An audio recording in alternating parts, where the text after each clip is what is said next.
പേരിലും എന്റെ പേരിലുള്ള സ്വത്തുക്കള് ഞാൻ നിങ്ങൾക്ക് എന്നെ എഴുതി തന്നേക്കാം. അമ്മേ, അമ്മായി പറഞ്ഞതിനെ കുറിച്ച് അമ്മയുടെ അഭിപ്രായം എന്താ? എടാ, ഇവളെ കുടിച്ച വെള്ളത്തിൽ വിശ്വസിക്കാൻ കൊള്ളില്ലടാ.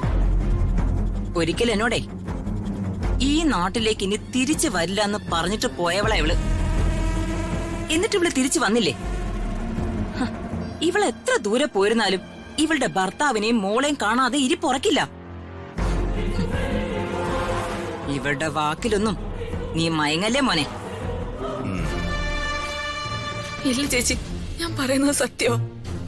എന്നെ പോകാൻ അനുവദിച്ച ചേച്ചി പറയുന്ന എന്ത് ഞാൻ അനുസരിക്കാം. ആണോ? സത്യം. ശരി, എനിക്ക് നിന്നെ വിട്ടയക്കുന്നതിനെ കുറിച്ച് ആലോചിക്കാനേ ഒരല്പ സമയം കൂടി വേണം. ഇപ്പോഴേ എനിക്കും എന്റെ മോനും അതിലും പ്രധാനപ്പെട്ട ഒരു ജോലിയുണ്ട്. നിന്റെ മകളെ വിവാഹം കഴിക്കാനേ ഒരു ചെറുപ്പക്കാരൻ അവതരിച്ചിട്ടുണ്ട്. ഗുണഗണങ്ങളുടെ കാര്യത്തിലേ രാജുവിന്റെ ഗുരുവായിട്ട് വരും ആ ചെക്കൻ.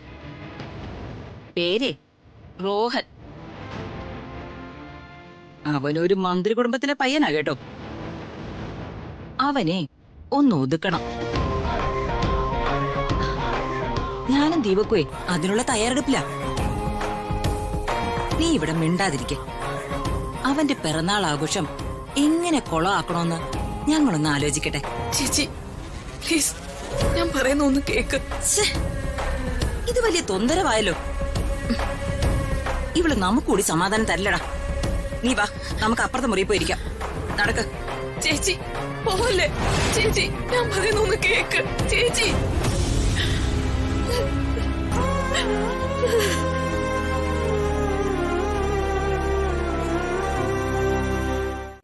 എനിക്ക് നിന്നോട് സംസാരിക്കണ്ടെങ്കിലോ? പക്ഷേ എനിക്ക് നിന്നോട് സംസാരിക്കണം. എടി, നിന്നോട് ഞാൻ ഒരു തവണ മര്യാദയ്ക്ക് പറഞ്ഞതാ ഇനി രാജുവിന്റെ വീടിന്റെ പടി ചവിട്ടരുതെന്ന്. പിന്നെ എന്തിനാടി നീ വീണ്ടും വീണ്ടും ഇങ്ങോട്ട് കേറി വരുന്നെന്ന് എനിക്കറിയണം. എന്താടി നിന്റെ ഉദ്ദേശം? അത് നിന്നെ ബോധിപ്പിക്കേണ്ട കാര്യം എനിക്കില്ല രമ്യ. ഉണ്ട് ഋതികെ. കാരണവേ അതെന്റെ വീടാ. ആ വീട്ടിലുള്ള രാജു എന്റെ ഭർത്താവാൻ പോകുന്ന ആളും. അപ്പൊ നീ ആ വീട്ടിൽ കേറണോ വേണ്ടയോന്ന് തീരുമാനിക്കാനുള്ള അവകാശം എനിക്കുണ്ട്.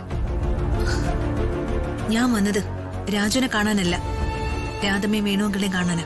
എന്തിന്? അത് നിന്നെ ബോധിപ്പിക്കേണ്ട ആവശ്യം എനിക്കില്ല. നിനക്ക് കുറച്ചെങ്കിലും നാണം ഉണ്ടോടി? നിന്റെ അച്ഛനെ നിന്റെ കല്യാണം ഉറപ്പിച്ചതല്ലേ?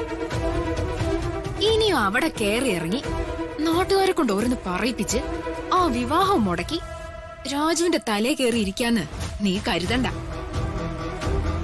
ഞാനതിന് സമ്മതിക്കില്ല. രാജു എന്റെയാ, എന്റെ മാത്രം.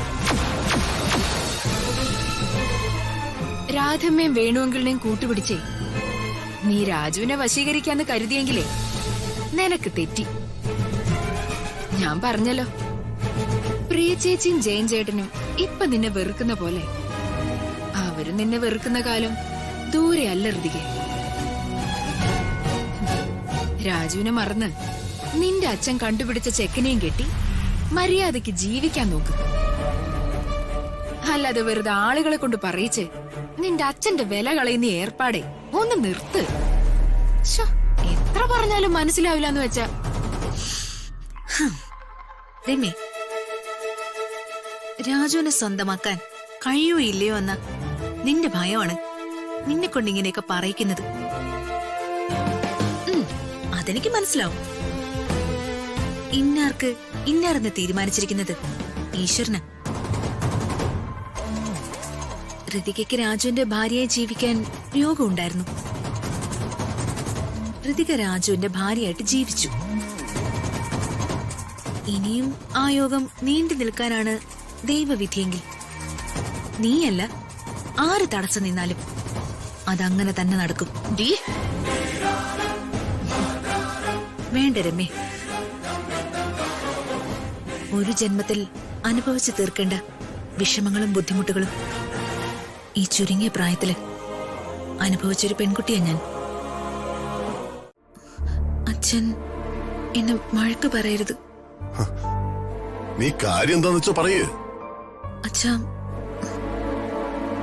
ഞാൻ രാജുവിന്റെ വീട് വരെ പോയതാ. രാജുവിന്റെ വീട്ടിലോ? എന്തിന്? നിനക്കറിയാവുന്നല്ലേ മോളെ, നിന്റെ അമ്മായിക്ക് രാജുവിന്റെ വീട്ടിലേക്ക് നീ പോകുന്ന ഇഷ്ടമല്ലാന്ന്. ഇപ്പൊ ഞാൻ കണ്ടുകൊണ്ട് കുഴപ്പമില്ല. ചേച്ചിയാണ് കണ്ടിരുന്നെങ്കിൽ നിന്നോടിപ്പോ വഴക്കുണ്ടാക്കി വരുന്നില്ലേ? എന്തിനാ നീ ചേച്ചിക്ക് ഇഷ്ടമല്ലാത്ത കാര്യങ്ങൾ ചെയ്ത് ചേച്ചിയുടെ ദേഷ്യം പിടിച്ചു പറ്റുന്നേ? അച്ഛാ, ഞാൻ അവരെയൊക്കെ ഒന്ന് കണ്ട് സംസാരിക്കാൻ പോയതാ. പാടില്ല മോളെ. അവർക്കതൊരു ബുദ്ധിമുട്ടാണെങ്കിൽ നീ അങ്ങോട്ട് പോകുന്നത് ശരിയാണോ? അല്ലച്ചാ, അത് മോളെ, നിന്റെ മനസ്സ് എനിക്ക് മനസ്സിലാക്കാൻ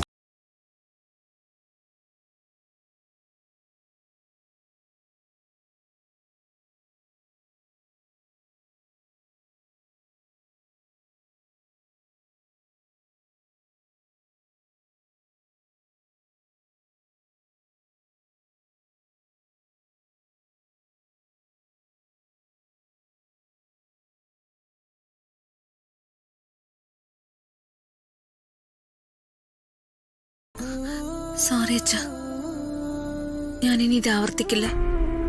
നിനക്ക് എന്തെങ്കിലും പ്രശ്നം ഉണ്ടെങ്കിൽ നിനക്ക് എന്നോട് തുറന്നു പറയാം. എന്തും നിനക്ക് എന്നോട് തുറന്നു പറയാനുള്ള സ്വാതന്ത്ര്യം ഞാൻ നിനക്ക് തരിക. ശരി അച്ഛാ, ഞാനിനി അച്ഛൻ പറയുന്നത് പോലെ എല്ലാം അനുസരിച്ചോളാം.